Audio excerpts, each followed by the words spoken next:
নমস্কার দর্শক বন্ধুরা, আমি ঘরোয়া রান্নাঘর থেকে অপর্ণা বলছি। আজকে একটা নতুন রেসিপি নিয়ে এসেছি। যদিও এটা নতুন নয়, আমাদের বাংলার ঘরে ঘরে সকলেই জানে, অনেকে হয়তো জানে না, সেই কারণে এটা একটু দেখাচ্ছি, আপনাদের সঙ্গে শেয়ার করছি। এর প্রচণ্ড উপকারিতা। আমি সজনের ডাঁটা রান্না করছি।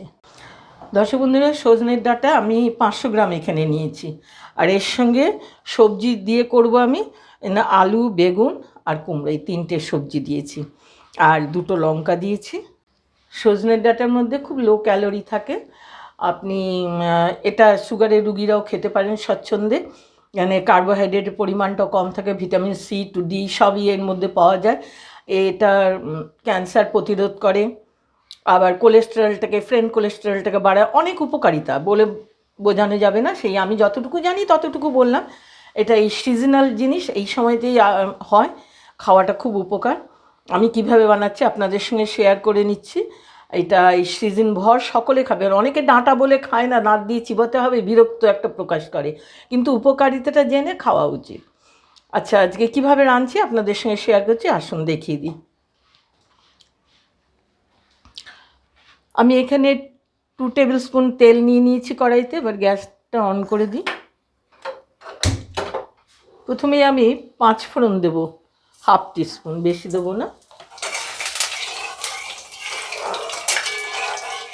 এবার আমি 1 টিস্পুন আদা পেস্ট দিলাম।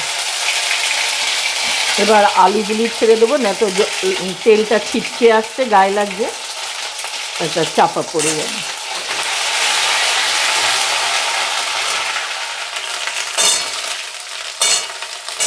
সব তরকারিগুলোর সঙ্গে আমি লঙ্কা 2টোও দিয়ে দিলাম। এবারে সব তরকারিগুলো দিয়ে দিলাম। কুমড়ো, বেগুন একটু মোটা মোটা করে কাটতে হবে, কেননা এগুলো ডাঁটার সঙ্গে সেদ্ধ হতে একটু সময় লাগবে, ডাঁটাটা তো, তার জন্য মোটা করে না কাটলে তরকারিটা গলে যাবে। এবার আঁচটা বাড়িয়ে দিলাম। মশলাগুলো সব দিয়ে দিই। 1 টিস্পুন একটু বেশি জিরে গুঁড়ো, একটু বেশি করে ধনে গুঁড়ো, মানে যেহেতু এই দুটো জিনিস দিয়ে রান্না হবে, একটু পরিমাণটা একটু বেশি দিতে হবে, যে তরকারিটার স্বাদ হয়। 1 টিস্পুন হলুদ গুঁড়ো, 1 টেবিল স্পুন লবণ। পরিমাণটা অ্যাকর্ডিং টু টেস্ট, এটা যার যার স্বাদ অনুযায়ী দেবেন। আর চিনি দিলাম 1 টিস্পুন। আমার সব মশলা দেওয়া হয়ে গেল। এবার এটা সবজিটাকে ভালো করে কষিয়ে নিতে হবে। মশলাগুলো সব সবজির সঙ্গে মাখিয়ে নিলাম। এবার ড্রামস্টিক, সজনের ডাঁটা, এই যেটাকে বলে ইংরেজিতে ড্রামস্টিক, সেটাও দিয়ে দিলাম। আমি একটু ঢাকা দিয়ে দেবো, সব মশলাগুলো ভাজা ভাজা হোক। দর্শক বন্ধুরা দেখুন, এটা কি সুন্দর সাঁতলানো হয়ে গেছে, সব মশলাগুলো এর সাথে মিশে গেছে, একটা মশলা ভাজার গন্ধও বেরিয়ে এসছে। এবার আমি এটাতে মাপ করে জল দিয়ে দেবো। ডাঁটাগুলো, আলুগুলো সব সেদ্ধ হবে। এই একটা কথা বলছি দর্শক বন্ধুরা, এই যে জলের মাপটা কেউ বলতে পারে না।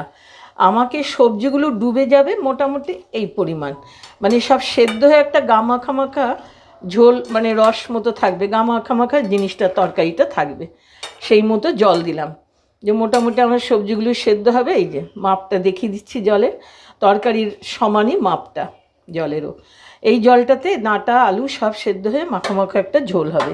এই মাখামাখা ঝোলের জন্য এইটুকু জলটা দেওয়া। এবার ঢাকা দিয়ে দিয়ে এটা ফুটবে, তারপর সিমে দিয়ে দেবো, কম আছে আঁচ কমিয়ে দেবো, তারপর আবার আসছি দেখাতে। দর্শক বন্ধুরা, আমার রেসিপিটা কমপ্লিট হয়ে গেছে। দেখুন, আমার ঠিক 15 মিনিট টাইম লাগলো। জলটা শুকিয়ে ঘন হয়ে গেছে। এবার আমি নামিয়ে দেবো। ঝোলটা দেখতে পাচ্ছেন যেই মাপে দিয়েছিলাম, একটু বুঝে একটু কম দেবেন, বরং যদি অসুবিধে মনে হয়, ঝোল না দরকার হয়, তাহলে জলটা একটু কম দেবেন। আমি গ্যাসটা অফ করে দিলাম। রেসিপিটা ভালো লাগলে লাইক করবেন, সাবস্ক্রাইব করবেন, বেল আইকনটা নতুন যারা তারা টিপে দেবেন, অনেক অনেক বন্ধুদের সঙ্গে শেয়ার করবেন। বেল আইকনটা টিপে দিলে আমার নতুন নতুন রেসিপি আপনারা দেখতে পাবেন। আজকের মতো রাখছি।